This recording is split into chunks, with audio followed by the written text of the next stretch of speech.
अस्सलाम वालेकुम नाजरीन, मिलियन टॉक में खुश आमदीद। आज हम अपने इस प्रोग्राम मिलियन टॉक में जिस मौजू पर बात करने जा रहे हैं वो ना सिर्फ पाकिस्तानी बल्कि पूरी दुनिया के जो मुसलमान हैं उनके जज्बात का महवर है। हमारा मौजू जिस पर आज हम बात करने जा रहे हैं वो है इज़राइल फ़लस्तीन तनाज़ा। इस पर बात करने के लिए मेरे साथ जो शख्सियत मौजूद हैं वो एक नौजवान और बासलाहियत टैलेंटेड नौजवान हैं और इज़राइल फ़लस्तीन तनाज़े के ऊपर गहरी नज़र रखते हैं। आइए उनसे जानते हैं कि ये तनाज़ा कब शुरू हुआ, इस वक्त इसकी मौजूदा सूरत हाल क्या है और इसके मुमकिना हल जो हैं वो क्या हो सकते हैं। अस्सलाम वालेकुम। शो में तशरीफ़ लाने का शुक्रिया शाहज़ेब। मेरा पहला सवाल आपसे इस सिलसिले में, जैसा कि मैंने इंट्रो में कहा कि इज़राइल और फ़लस्तीन का जो तनाज़ा है ये एक ऐसा टॉपिक है कि जिससे ना सिर्फ बड़े बल्कि जो भी उम्मत मुस्लिमा का बच्चा इस मखसूस मौजू के साथ जो है वो आगाह है। तो ये फरमाइएगा कि इज़राइल और फ़लस्तीन के दरमियान इस तनाज़ा की जो तारीख़ है वो कितनी पुरानी है और तारीख़ के उस आईने में आप इसको किस नज़र से देखते हैं? रिजवान साहब, पहले तो शुक्रिया कि आपने मुझे अपने शो में बुलाया। तो इस पे अगर हिस्ट्री बात की जाए तो अगर बहुत शुरू से शुरू बात की जाए तो ये एक जो लैंड था पैलेस्टाइन का, ये मल्टी कल्चरल था। इसके अंदर मुसलमान भी रहते थे, इसके अंदर क्रिश्चियंस भी रहते थे और इसके अंदर ज्यूस भी रहते थे। जो पोर्शंस थे वो ये थे कि 86% मुस्लिम्स थे और बाकी जो थे वो ज्यूस थे और क्रिश्चियंस थे। उसके बाद अगर हम बात करें तो 1800 के अंदर एक आइडियोलॉजी आई जिसका नाम था ज़ायनिज़्म। तो 18th सेंचुरी में 18th सेंचुरी के अंदर ज़ायनिज़्म के नाम से एक आइडियोलॉजी आई जो ज्यूस ने पैदा की, और वो ये थी कि उनका बाय बर्थ और बाय गॉड एक राइट दिया गया है कि वो पैलेस्टाइन का जो ये लैंड है यहाँ पर आकर सेटल हो। तो काफ़ी ज़्यादा ज्यूस हैं वो माइग्रेट करने लग गए और इस लैंड में आकर सेटल होने लग गए। तो उसके बाद जब वर्ल्ड वॉर 2 हुई तो काफ़ी ज़्यादा ज्यूस की डेथ रिपोर्ट हो गई, काफ़ी ज़्यादा ज्यूस मर गए। करीब करीब 6 मिलियन लोग जो ज्यूस थे वो मर गए थे। तो उसके बाद जो ज्यूस थे जो उस पैलेस्टाइन के खत्ते में जो थे वो सेटल थे, उन लोगों ने अपना एक सेपरेट होमलैंड के लिए डिमांड करने लग गए। तो उस टाइम जो ये पैलेस्टाइन का जो सारा लैंड था ये ब्रिटेन कंट्रोल था, ब्रिटेन के अंडर था।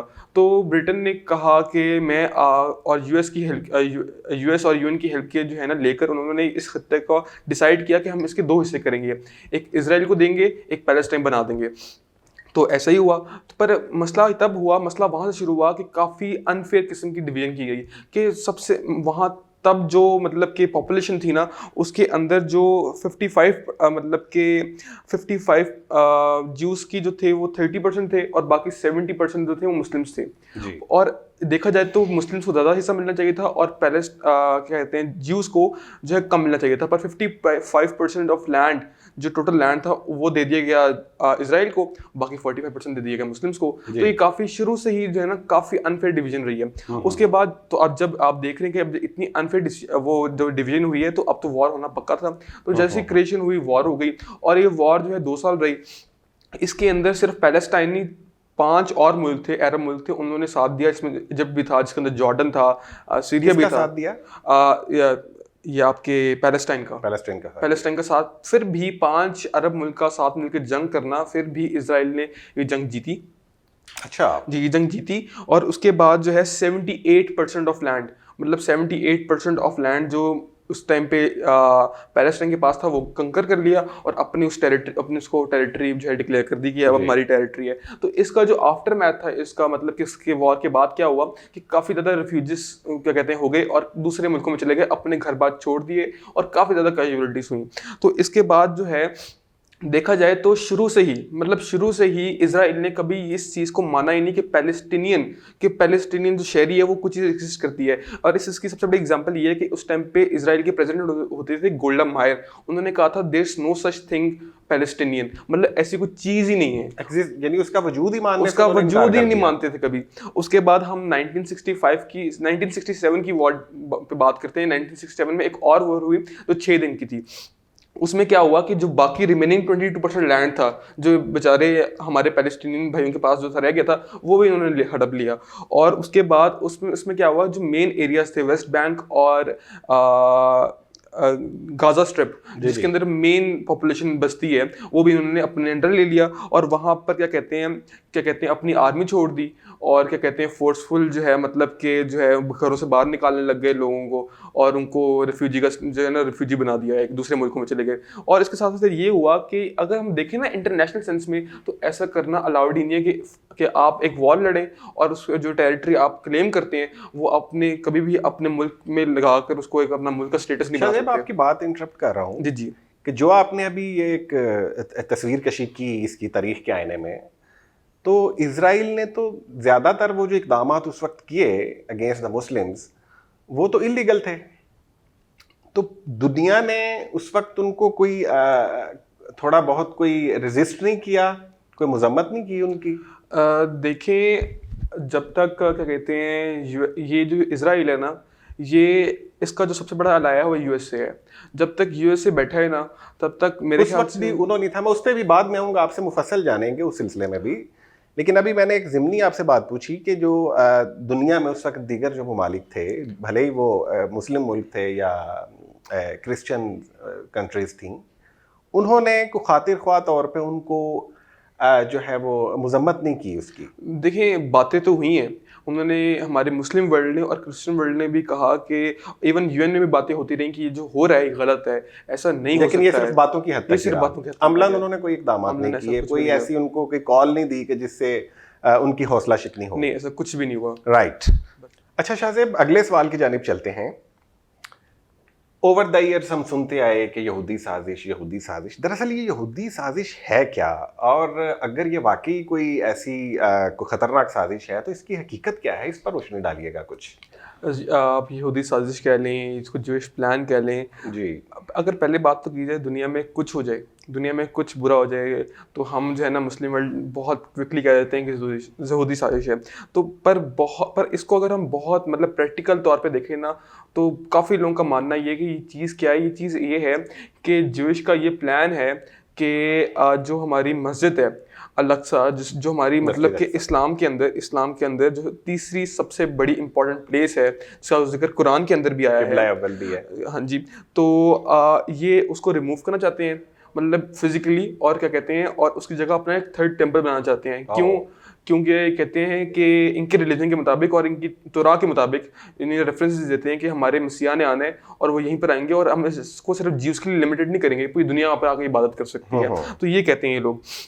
और ये जो है ना इस पे अब बहुत रैपिड पेस आ गई है, बहुत तेज़ी से काम हो रहा है। तो ये इनका ये प्लान कैसे चलेगा, ये इस तरह चलेगा कि ये जितने भी पोस्टर लगते हैं अल-अक्सा के, जितने भी एजुकेशन मटेरियल होता है जिसके अंदर अल-अक्सा का नाम आता है, ये वहाँ से पूरी दुनिया से वो चीज़ खत्म कर रहे हैं। और सिर्फ इसको इस तरह नहीं, जब ये सब कुछ जब दुनिया को इनको लगता है जब दुनिया इसको भूल जाएगी अल-अक्सा को, तो ये इसको फिजिकली रिमूव करके अपना थर्ड टेम्पल बना देंगे। इनका ये प्लान है। और उसके बाद अगर हम मुस्लिम पॉइंट ऑफ व्यू से बात करें, तो मुस्लिम पॉइंट ऑफ व्यू आपको पता ही है कि पहला किबला था, इसके अंदर मिराज का सफर भी यहीं से हज़रत सिस्टम पहले यहाँ पर आए थे और फिर ऊपर गए थे।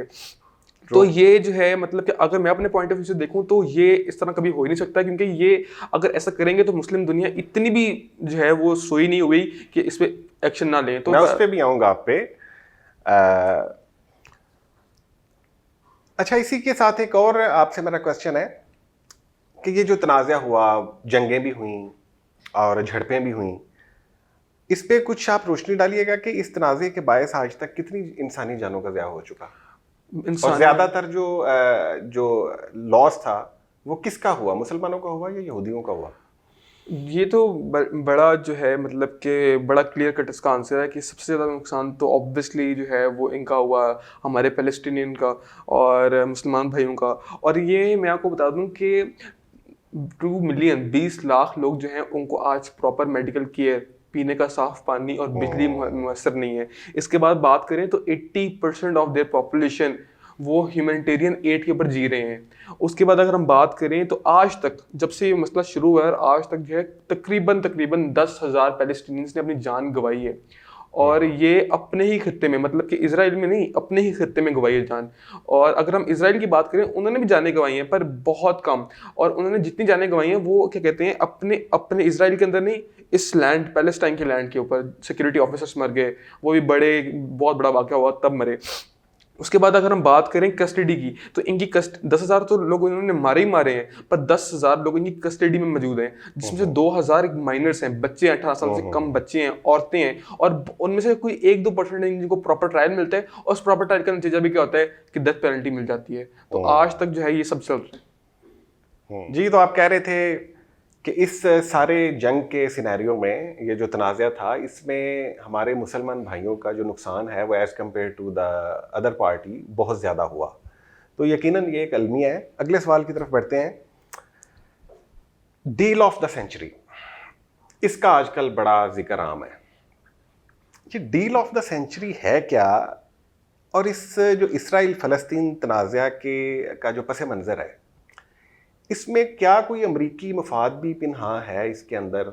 और दूसरी जानिब ये भी एक बात है कि इसराइल और अमेरिका की जो एक गैर मामूली हद तक जो उनकी एक कुर्बत है, और अमेरिका की उनके ऊपर बहुत सारी नवाज़शात हैं, इस दोस्ताना रवैये की क्या वजह है? मेरे पॉइंट ऑफ व्यू से देखा जाए तो ये एक मास्टर और स्लेव का एक जो है ना कॉन्सेप्ट है, कि मास्टर हो गया यूएसए, और जो इजराइल है वो एक स्लेव है, कि वो उन्हें पैसे देते आए हैं और उनके लिए काम करते आए हैं। जब से इजराइल बना है ना, तो ऑन एवरेज देखें तो यूएसए रोज 10 मिलियन की एड देता है इजराइल को, जो बनते हैं $124 बिलियन।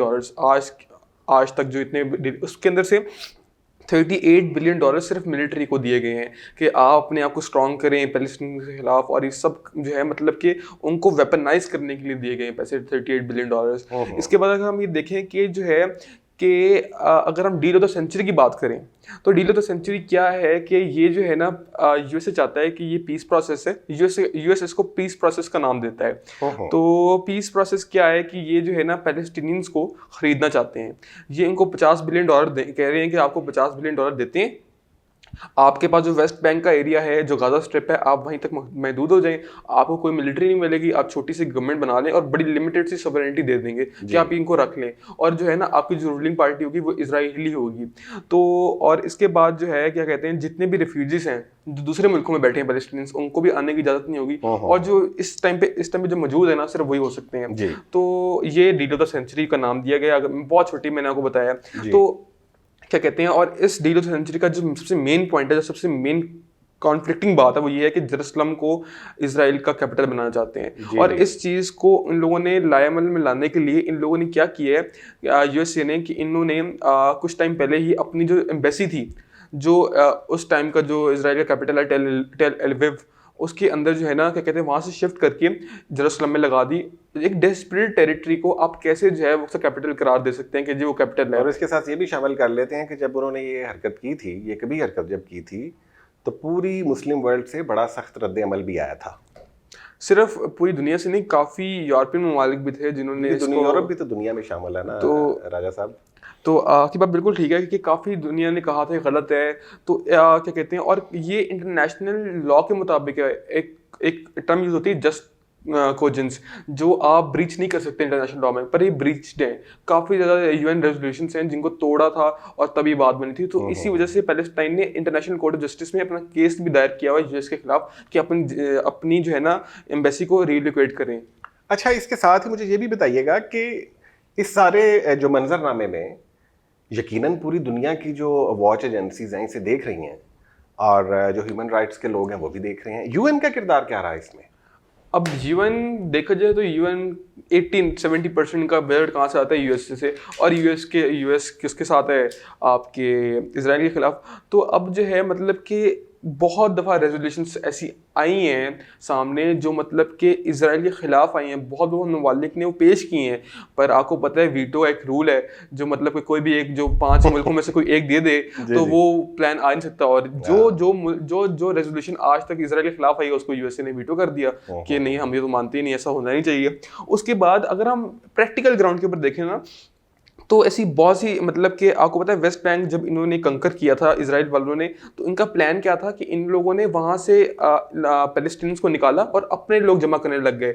जो रेजोल्यूशन 2234 यूएन की जो है उसके मुताबिक आप ऐसा कर ही नहीं सकते हैं, आप अपने लोग ला ही नहीं सकते हैं। उसके बाद अगर और ये जो इन्होंने क्या कहते हैं जो मैंने आपको जैसे एम्बेसी की बात की, तो ये वियना कन्वेंशन डिप्लोमेटिक रिलेशंस के ऊपर जो कन्वेंशन आई हुई है, ये भी इसके खिलाफ है, ये भी इसके खिलाफ है। फिर यूएन चार्टर है जो रेफ्यूजीज पे बात करता है, वो भी इसके खिलाफ है। इतने ब्रीच कर रहे हैं। आप कह रहे हैं कि वो दुनिया के जो कवानीन है उनको रोनता चला जा रहा है इजराइल जी, और अमेरिका जो है, अमेरिका बहादुर साहब जो है वो उनकी पुष्ट पे मौजूद हैं जी, उनको बैक कर रहे हैं। जी बिल्कुल ऐसे ही है। मतलब कि इस पे जो है, मतलब कि साफ सी बात है कि इतने ज़्यादा इंटरनेशनल लॉ तोड़ रहे हैं और मतलब कि रोज़ कत्लो गारत कर रहे हैं डिस्प्यूट टेरिटरी के अंदर, पर कुछ भी नहीं हो रहा। सिर्फ बातों की हद तक जो है यूएन जो है रोल अपना अदा कर रहा है, सिर्फ बातें हो रही हैं। चलें, let's go to the next question.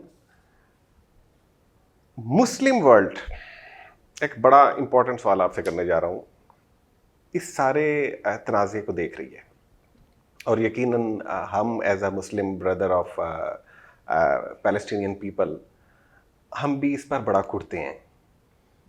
OIC भी एक हमारे पास फोरम मौजूद है मुसलमानों का। इस तनाज़े पर मुस्लिम दुनिया ने अपना किरदार बखूबी निभाया या कुछ बेहतर करने की ज़रूरत है मज़ीद? अगर हम शुरू में बात करें, जो एक जंग हुई 1947 में, फिर 1967 में, तो क्या कहते हैं उसके मुताबिक वहाँ जब तक जो उस टाइम पे जो मुस्लिम दुनिया के लीडर थे ना, वो बहुत ही बहादुर थे। मतलब कि उन्होंने जो है बढ़ चढ़ के हिस्सा लिया जंग में, अपनी फौजें भेजी, पैलेस्टीन का साथ दिया।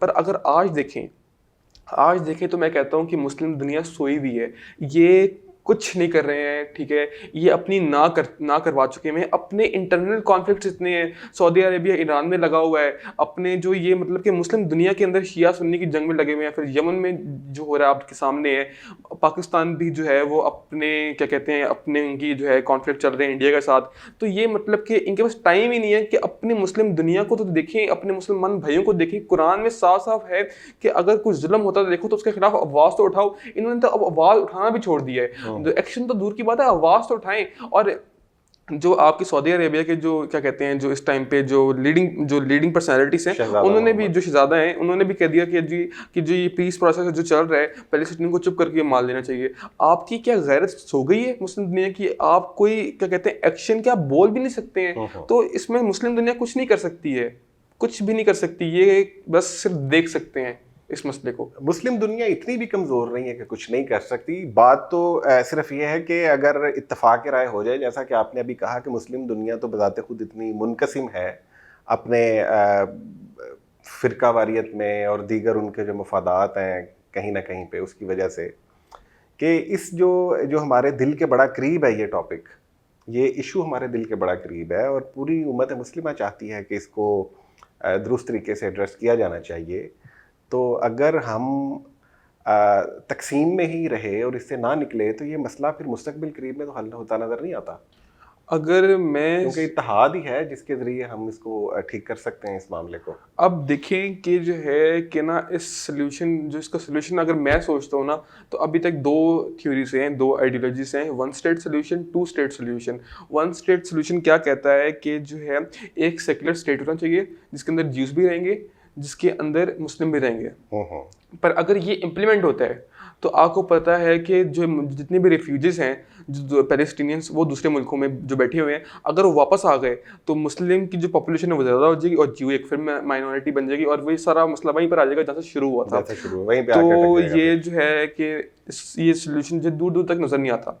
अगर हम टू स्टेट सोल्यूशन की बात करें, जो मतलब कि to some extent deal of the century भी जो कहता है, टू स्टेट सोल्यूशन ये कहता है कि अब इसके अंदर बस जहाँ कॉन्ट्राडिक्शन है डील ऑफ सेंचुरी में और टू स्टेट सोल्यूशन के अंदर, वो ये है कि पैलेस्टाइन कहता है और मुस्लिम दुनिया भी टू सम एक्सटेंट कहती है कि 1967 में जो बॉर्डर्स थे, 22% ऑफ लैंड जो पैलेस्टाइन के पास था वही बॉर्डर होने चाहिए, और इसराइल और क्या कहते हैं कि अपनी मिलिट्री होनी चाहिए, अपनी गवर्नमेंट होनी चाहिए। और इस प्लान को जो है ना एक सर्वे किया गया था, तो 1/3 मतलब सिर्फ 1/3 जो है इसराइली पॉपुलेशन कहती है कि ये जो है ना हो जाए, और मेजॉरिटी कहती है कभी हो ही ना, क्योंकि इसके अंदर जो है जो जेरूसलम है वो फिर आपके पास आ जाएगा, क्या कहते हैं इनके पास आ जाएगा पैलेस्टाइन के पास, और इजराइल तो चाहता ही जेरूसलम है, वो चाहता है कि हमारा कैपिटल बने वो। तो इसका जो सोल्यूशन है वो कुछ नहीं है, सिर्फ एक चीज़ है जो हो सकती है, वो है कि मुस्लिम मतलब कि इस फेस ऑफ द अर्थ से हर पैलेस्टीनी को कत्ल करके ख़त्म कर दिया जाए। ये चाहता है इसराइल। इसराइल का सिर्फ यही मोटिव है, सारे मुसलमानों को मार दिया जाए, ठीक है, कि सिर्फ और सिर्फ वही रह जाए। इसका सिर्फ यही सोल्यूशन है, क्योंकि उनकी ना नज़र में। उनकी नज़र में, क्योंकि पैलेस्टीनियंस भी कभी जो है डील ऑफ सेंचुरी को मानेंगे नहीं। तो कहते हैं ना वन स्टेट सोल्यूशन जो है वो कभी इसराइल नहीं मानेगा, और जो टू स्टेट सोल्यूशन है वो भी क्या कहते हैं इसराइल नहीं मानेगा। तो सिर्फ अब जो है जो चल रहा है वो चलता रहेगा और इसका कोई सोल्यूशन नहीं है। जी शुक्रिया शाहज़ेब। इसके साथ ही इंटरव्यू का जो वक्त है वो ख़त्म हो गया। जी नाजरीन, हमने आज बात की शाहज़ेब राजा साहब से इसराइल फ़लस्तीन तनाज़ा के हवाले से। बड़ी पुरमगज़ गुफ्तगू की उन्होंने। यकीनन आपको काफ़ी मालूमात मिली होंगी इस मौजू पर, क्योंकि ये मौजू मेरा, आपका, हम सब का बड़ा एक दिल के करीब मौजू है। और आपने ये भी जाना कि इसराइल का रवैया तारीख़ के आईने में भी अगर हम देखें, तारीख़ के वर्क उल्टा कर देखें, तो यकीनन उनका रवैया गासबाना और जुल्म पर मबनी रहा है। मगर दूसरे एंड पर हमें यह भी शिकवा है कि इक़वाम आलम ने इस मामले पर मुनसिफाना रवैया अदा नहीं किया। मगर बात सिर्फ यहीं ख़त्म नहीं होती। असल में ये फ़र्ज़ हमारा है, मुस्लिम वर्ल्ड का है। OIC को भी इसमें अपना मौसर किरदार अदा करने की ज़रूरत है, और यकीनन मुस्तक़बिल में पाकिस्तान भी इसमें बड़ा अहम किरदार अदा करेगा, और एक दिन फ़लस्तीनियों को इंसाफ मिलेगा, उनको अपनी जगह मिलेगी, और किबला अवल भी ज़रूर आज़ाद होगा। इन्हीं अल्फाज के साथ अपने मेज़बान रिजवान अनवर को दीजिए इजाज़त। इंशाल्लाह आपकी खिदमत में हाजिर होंगे अगली वीडियो के साथ। तब तक के लिए अल्लाह हाफ़िज़।